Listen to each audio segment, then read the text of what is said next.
بسم الله الرحمن الرحیم.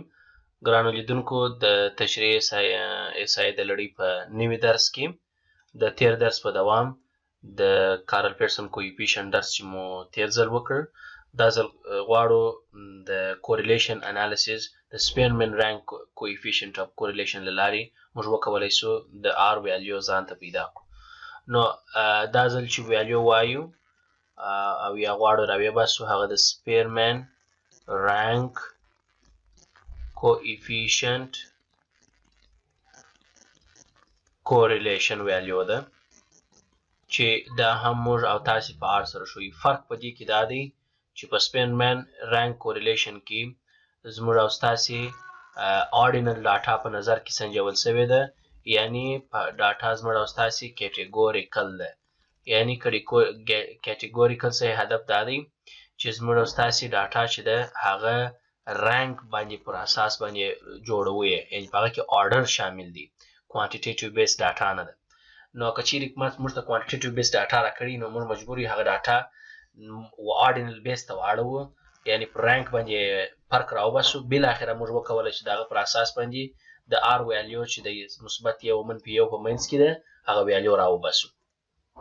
داسې فرض کې موږ یو سوال لرو چې په هغه کې دوه قاضیان دي یا جوري ممبر دي، اووه پرسونالټي د سپورټس کسان دي، هغوی ته د سلو له قراره نمرې ورکړي دي. نو داسې تاسې فرض کوي چې موږ جج 1 اول قاضي لرو او دې طرف کې دوهم قاضي لرو. اول قاضي هم اووه کسانو ته دلته به راسو فقط نمبر به ولیکو 1 2 3 4 5 6 او بالاخره 9. نو اول قاضي په تدریجي توګه سره و هر یوه ته د دغه اووه کسانو څخه نمرې ورکړي دي. نمرې مثلا د سلو څخه اول کس ته 2 ورکړي دي، دوهم ته 6، دریم ته 8، څلورم ته 15 او همداسې په دې ترتیب سره 2 او بالاخره 1. د هغه څخه وروسته راځو دوهم قاضي ته.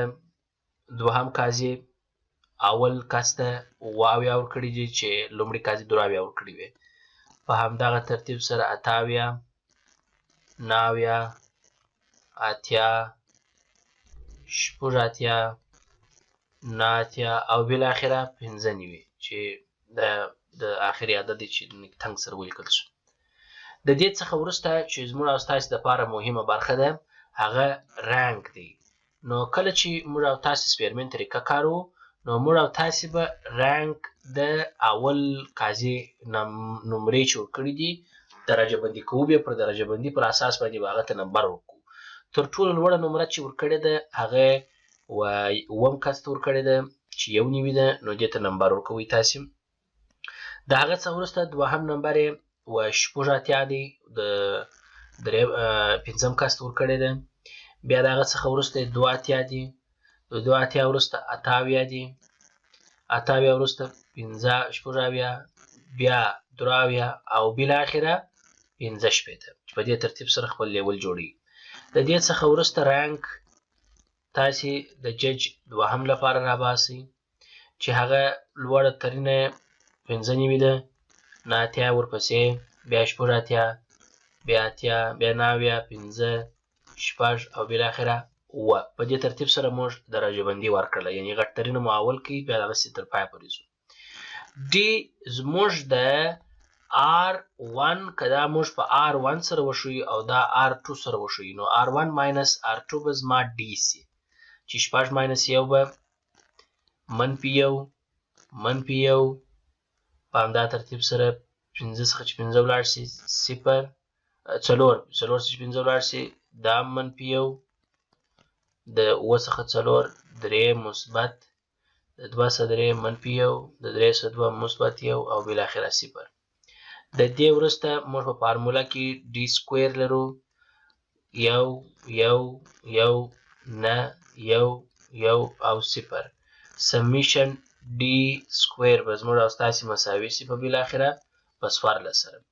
موږ او تاسې د سپیرمن کوریلیشن رنک فارموله لرو، یو منفي سمیشن شپږ ډي سکویر تقسیم پر n مربع منفي یو. د دې پر ځای موږ داسې هم لیکلی شو چې n مکعب n. هغه شکل یې دواړه یو رقم دی، یو رقم معنا ورکوي. د دې څخه وروسته موږ مستقیم فارمولې ته ورچو. r مساوي کېږي یو منفي شپږ ضربې څوارلس موږ او تاسو راوایستله چې هغه الریډي مربع هم دي. n زموږ اووه کسان دي، اووه سپورټسمینه دي، نو موږ اووه لیکو، بېرته اووه مربع کو منفي یو. نو که چیرې تاسې یو پروسیجر بل د دې ورباندې تیر کړئ، تاسو ته به مکمل په لاس درکړي چې ستاسې ځواب څو راوځي.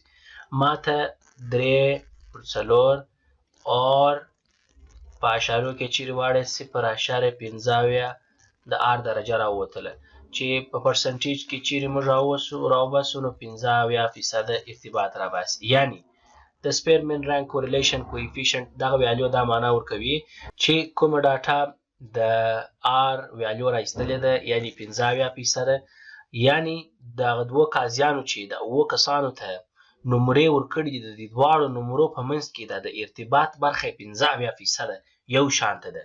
یعنی 15% ریلیشن شته چې دا نمرې چې ورکول شوي دي و هر کس ته تقریبا د هغوی د لیاقت پر اساس، د هغوی د کارکردګۍ پر اساس ورکول شوي دي. دا تاسو کولی شئ په مختلفو مثالونو کې د سپیرمن رنک کوریلیشن کویفیشنټ کوریلیشن درجه استعمال کړئ او کولی شئ مختلف تحلیلونه د اړوند ریسرچ په تعلق ځینې ترلاسه کړئ.